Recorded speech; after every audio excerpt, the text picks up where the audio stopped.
What are you doing playing with pirates? Shut up, they're cool. You're a ninja. But they're cool. But you're a pirate. Shut up!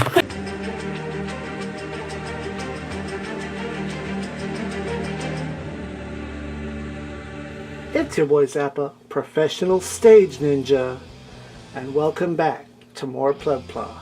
Today's review is the 6th Crossbone kit that I own, the X3 Crossbone Gundam X3, a P-Bandai exclusive, as you do when it comes to, you know, doing the same kit over and over that only have slight modifications in color or shape or something therein.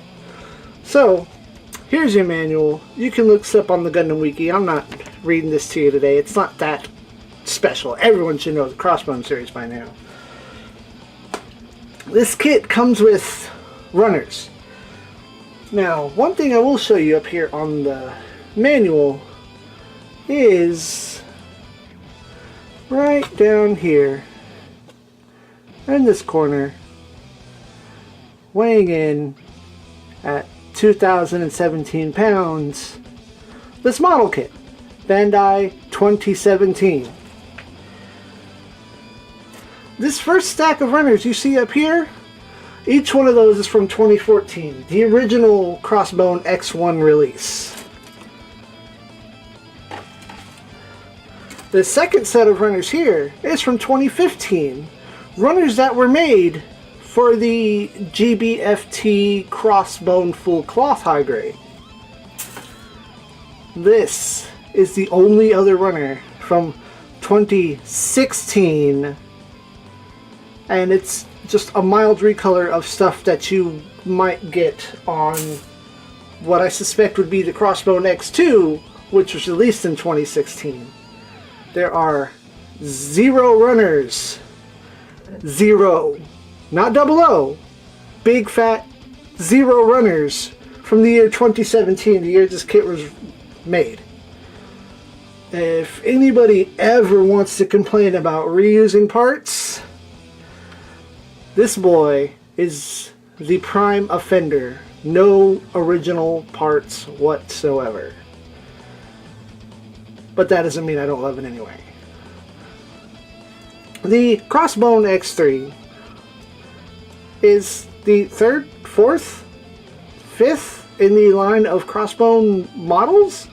Not like model kits, but rather like variants therein. There's the X1, X2, X3, and then the only other P-Bandai that I don't have is the X1 Kai Kai. Not going to bother with that because all it is a recolor of this.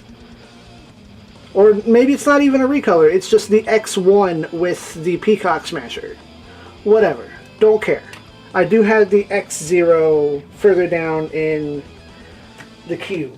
That's 2018 model, and that thing dang well better have some new runners in it. So, let's talk first and foremost articulation. The all-encompassing, fully functioning, spinning backpack that's coming right off because you're finna get in the way of everything else. Up here at the head, unfortunately this 3 is not a pre-painted part. I just barely grazed over it with a white Gunpla marker. Looks good like that. Even a little like chipped and out, it looks worn on there, like it was just scrawled on there, painted for fun by Tobia. So you get some headbang in there. If you're careful with it, you know, manage that chin piece, you get a full spin. Your arms, full unadulterated spin there. With the shoulder plate, that's your arm extension. You get full bicep rotation as expected, and then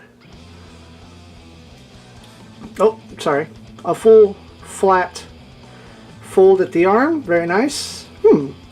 That's actually a pretty neat pose with these flat hands. Gold dust. So, that aside, being a wrestling nerd aside, the other interesting point of articulation on here is here, the shoulder pad, these, which are, you get some nice detail in there that show the eye field emitters, but the outside is pretty plain, pretty flat. I will protest, and it shows more on one side than the other. Here, let me put both of these back. I hate it when they design a piece to come off in the center of a piece, like this seam line here. That's rather not a seam line. That detail line there is right where they put a nub, and I really don't like that they do that. So, you know, those are permanent markings. I have yet to learn how to handle those. We're gonna skip a particular part of articulation, go with the front skirt here, get some full frontal action. You can separate these. This is one kit that I'm not going to do that with because of the way it's designed. A little bit of side skirt jank, no butt flaps. If we move the side skirt out of the way, you get like 100-degree kick upwards. It's just, I guess because I'm leaning it back, but I guess it's about 90 degrees there. Get some foot action in there, tough actin to actin. This is attached to the centerpiece, and then a nice full bend at the knee. Looks good. The reason, no, hold on. The last part of articulation that I'm going to protest about is the problem I've had with every Crossbone kit. That pops off like nothing. A waist shouldn't come apart this easy to the point where you shake it loose. It should be stiff, it should be firm and secure on there. That's kind of jank. Not a fan, but it's easily solved. So, the reason why I did not separate this front skirt is because of the numerous accessories that it comes with. So you're gonna pop this front part off here. Don't lose the red piece. Please don't get lost. And we're gonna set that aside because, where did they go? You get an alternative front skirt, which is with the scissor claws. Now, with the scissor claws, you should handle with care because A, it's P-Bandai kit and none of the regular releases come with that. But B, on one of these two, I believe this one, I put just a little bit too much pressure and I stressed it, and I've got some nail polish on there, some clear coat, and I just be careful because you may break that all too easily. You just plug that back right on there. You could easily separate these two, and you get a little something like this, which these are a part of the Crossbone X2. Put those back in the toolbox of parts. Into the void with you. So that's going to hang out there. That's going to look super silly and super awkward. The articulation on the backpack is pretty neat. Full cross, everything's articulated on a ball joint. You could re-angle the thrusters should you choose. They just plug right in. And this whole setup fits right into the back of a Corelander, which every Crossbone comes with. So you get the Corelander, you get this. These beam sabers, which technically I guess fall on the shoulders, don't really go anywhere on the kit. So you get, if I hadn't dropped the other one, gosh dang it, 2 standard beam sabers, nothing special about these. You get a pile of hands. There's only enough backs for what are 3 sets of hands. There's an extra set of, I guess, regular holding hands because they were duplicates on one of the runners. I cut them out just in case something happens. because I have bad luck with hands, as we've seen. You get 2 screw whips. These come with a thinner wire than what's available on the scissor claws. I don't actually know where on the unit these are stored at. Are these part of the side skirts? Are they part of the front skirt? It's unclear. I can't tell. I would like to know where these are. If you know, hit me up in the comments below, because I can't even find that on the Gundam Wiki. And as is expected for a Crossbone, you get the regular beam pistol. It does the motion, which combines with the beam Zanber, or cutlass if you should choose to call it that. You put them together, you get the Zanber Buster. It doesn't come with any grenades or nukes to plug into that. Sorry. Both of these plug into each of these side skirts to do with as you see fit. They will go on the side skirt, on the shelf, after review, with the Muramasa Blaster.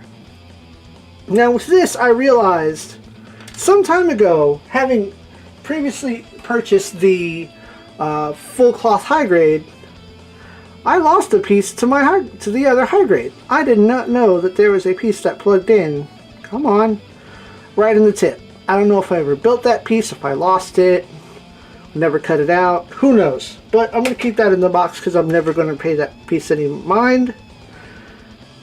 Bam! That's Tobia's big sword right there. I could paint it, I don't want to. And I lied. There's 6 sets of hands. The open hands on that you see on the kit now. And then if you owned any of the previous Crossbone kits, you know you get regular holding hands. That's what's on the Zanber, right, the Muramasa Blaster right now.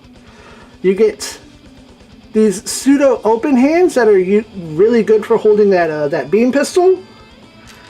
And then the one hand that is angled outward for holding the Zanber pistol and the Muramasa Blaster in a rifle mode. It pops out at an angle. We'll go ahead and put this in.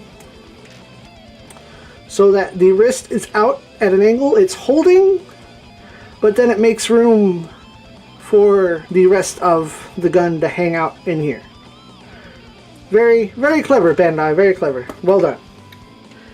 Of course, every Crossbone also comes with an excessive set of knives.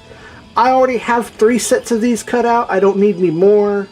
I have 1 set in my toolbox of weapons and parts. I don't know where the rest are. I think they're in boxes in each various box. The top 2 you plug into the bottom of the feet for rider kicks. The others are just heat knives. They do work. Into the box with you. And of course you get stickers. The terrorizing and annoying stickers that go on the thrusters here, and then other various color apps, including 2 sets of eyes for, oh no, it's right here. You always get 2 faces. You get the closed mouth. Camera, please. Thank you very much. You're getting so good at this, camera. Well done. You get the closed mouth, and my favorite, something that F91 and Another Century's Episode R turned me on to, you get the open mouth, the beam spit mouth, the vent mouth. I could paint those, but I don't trust. Ooh, stop bumping the camera, stupid. I don't trust myself to get that far down in there. I'm not that good. Not yet. Maybe one day. But there you go. I thought I had more to say about it. I've actually covered everything, and I feel confident that I have. Got your articulation, which is a very, very standard P-band, very standard high grade rather. It doesn't have any articulation problems. It has the weakness in the waist joint, which a little clear coat, a little super glue, nail polish, whatever you like, will solve that problem real easy. You just apply that to the ball joint in a very light coat, let it dry, or just one spot even. And then once it's dry, you can just pop it back on there. And it'll be nice and firm, and it's not going to ruin or stick things in place forever. You get a mountain of accessories and extra hands. open, closed, holding hands, a nice variety. You get the unique crossbone weapons as you do, including the screw whips. Just, I wish they'd have made at least one of these other crossbones a regular release. Not the full cloth, because that pearlescent white isn't that great. I get it as like the Build Fighters variant, but why not a regular? Then again, that would be P-Bandai too, and I think there is one. Good grief, oh god. I'm sure there is. I will pop that in there on the screen now if there is, in my small rant.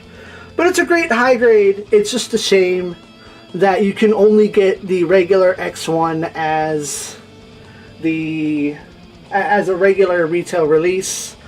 I suppose between that and the full cloth, you can get most of this, because the full cloth does come with this Beams Amber.